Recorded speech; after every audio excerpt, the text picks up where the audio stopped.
வணக்கம் Edison talkies நேயர்களுக்கு எங்களது பணிவான காலை வணக்கம்.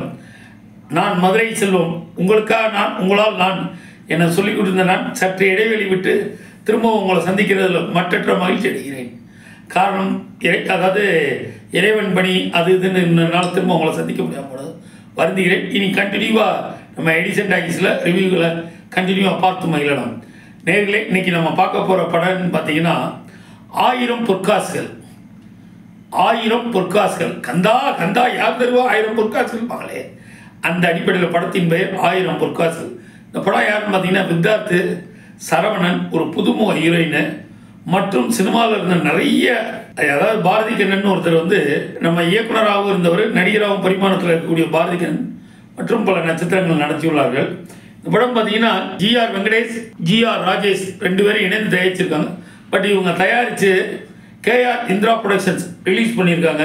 இவர் கேஆர் யாருன்னு கேட்டிங்கன்னா தமிழ் சினிமாவில் ஒரு முக்கியமான, அந்த காலத்திலே பார்த்தீங்கன்னா 3D பிக்சர் ஜூ மந்திரகாளிங்கிற படத்தை 3D படத்தை இவர் தான் தமிழ்நாடு முழுக்க விநியோகம் பண்ணார். அவரே இந்த படத்தை 1000 பொற்காசுகளை தமிழ்நாடு முழுக்க வாங்கி ரிலீஸ் பண்ணியிருக்காரு. அவர் ராசியான ஆள், தரமான ஒரு தயாரிப்பாளர்னால கேஆரோட, அதாவது கொட்டுப்பட்டாலும் மோதிர கையால் கொட்டு பண்ணுன்னு சொல்லுவாங்க. அந்த அடிப்படையில் 1000 பொற்காசுகள் தரமான தயாரிப்பாளர் மூலம் வெளிவருகிறது. இந்த படத்தை பற்றி பேசுவாங்க. அதாவது சென்ட்ரல் கவர்மெண்ட் ஸ்கீம் வீட்டுக்கு வீடு கக்கூஸ் கட்டினீங்கன்னா 16,000 ரூபா பணம் தரேன்னு சொல்லி கூட ஒரு ஸ்கீம் ஒன்று அறிவிக்கிறாங்க.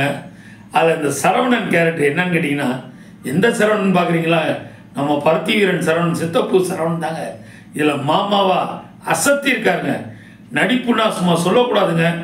அந்த காலத்தில் பாலையா, எஸ்வி சுப்பையா, விகே ராமசாமி மாதிரி காமெடி, நம்ம பருத்தி வீரன் சித்தப்பூ இந்த படத்தில் ஒரு முக்கியமான பரிமாணத்துக்கு மாறி இருக்காருன்னே சொல்லலாம். நடிப்பை பின்னி பெடல் எடுத்திருக்காருன்னே சொல்லலாம். அவர் ஒரு மானங்கட்ட மாமாவாக இந்த படத்தில் நடிச்சிருக்காரு. மானங்கட்ட மாமானா வேலை வெட்டிக்கு போக மாட்டார். அக்கம் பக்கத்தில் கோழியை களவாண்டு ரேஷன் அரிசி வாங்கி வச்சு சாப்பிட்டுட்டு நல்லா கொசு கடிக்காமல் நெட்டில் படுத்தக்கூடிய ஒரு சுவாசியான கேரக்டராக நடிச்சிருக்காரு. அவரை தேடி ஒரு மர்ம அவர் தாங்க படத்தின் கதாநாயகன் வித்தார்த்து. இந்த ரெண்டு பேருக்குள்ள நடக்கிற கெமிஸ்ட்ரி, சித்தப்பூவா பருத்தி வீரனில் கலக்கினவர் இதில் மாமாவா 1000 பொற்காசுகளை பின்னி படல் எடுத்திருக்காருன்னு தான் சொல்லலாம். இதில் இவங்க அப்பா, அதாவது இந்த மாமாவுக்கு ஒரு ஜோடி, அவங்க பழைய லவ்வரு, அவங்க பொண்ணு தான் படத்தின் கதாநாயகியாக கதையில் ஸ்க்ரீன் பிளே பண்ணியிருக்காரு. டைரக்டர் ரவி முருகையாவை எத்தனை முறை பாராட்டினாலும் அதற்கு தகும். ஸ்க்ரீன் பிளே ரொம்ப தெளிவான ஒரு ஸ்க்ரீன் பிளேங்க. உதிரியாக இல்லாமல் எல்லா கேரக்டரேஷனுக்கும் ஒரு எலிமெண்டேஷன் கொடுத்து தெளிவாக பண்ணியிருக்காரு. அதாவது தமிழ் சினிமாவில் எப்படின்னு கேட்டிங்கன்னா, அருவி காலங்காலத்துக்கு ஒரு சில படங்கள் வர்றது அரிதாக இருக்கும். அதாவது குறிஞ்சிப்பூ மாதிரி 12 வருஷத்துக்கு ஒரு தடவை, வருஷத்துக்கு 1-2 நல்ல படங்கள் வரும். அந்த அடிப்படையில் பார்த்தீங்கன்னா 1000 பொற்காசுகள் தரமான படம்.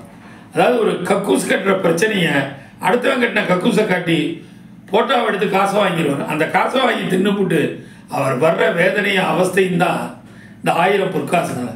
அப்படி கஷ்டப்பட்டு அவர் வீட்டில் தோண்டலான்னு ஆரம்பிக்கிற போது அங்கே கிடைக்கிற ஒரு புதையல் தாங்க இந்த 1000 பொற்காசு. அதை வச்சு லூட்டி அடிச்சிருக்காங்க பாருங்க. சும்மா தஞ்சாவூர் மாவட்டத்தில் நடக்கிற கதை மாதிரி யாரையுமே குறை சொல்ல முடியாதுங்க. கதை, திரைக்கதை, வசனம், இயக்கம் சூப்பராக பண்ணியிருக்காரு ரவி முருகையா. அதோட நம்ம ஒளிப்பதிவு அசத்தலான ஒளிப்பதிவு. சாங்ஸு, ஒரு படத்துக்கு தேவையான சாங்ஸை தெளிவாக பண்ணியிருக்காங்க. ஒளிப்பதிவு நல்லா இருக்குது, இசை நல்லா இருக்குது. மொத்தத்தில் ஆர்டிஸ்ட் செட்டப் எல்லாருமே நல்லா அருமையாக பண்ணியிருக்காங்க. எல்லாமே படம் முதல்ல ஆரம்பித்து கடைசி வரைக்கும் சிரிச்சுக்கிட்டே வயிறு வலிச்சிருப்போங்க. என்ன இன்னைக்குள்ள காலகட்டங்களில் தமிழ் படங்களை பாருங்கள், தமிழ் படங்களுக்கு நல்ல வரவேற்பு கொடுங்க. இந்த படத்தில் பார்த்தீங்கன்னா எல்லாமே சராசரி ஆர்டிஸ்டாக, அதாவது வித்தார்த்து மேலும் மேலும் மோல்ட் ஆகிட்டு வர்றாருன்னு தான் சொல்லுவோம். அதாவது அவரோட படம், எல்லா படமுமே அவர் நடித்த படங்கள் இப்போ சமீபகால படங்கள்லாம் வெற்றி படமாக தான் இருக்குது.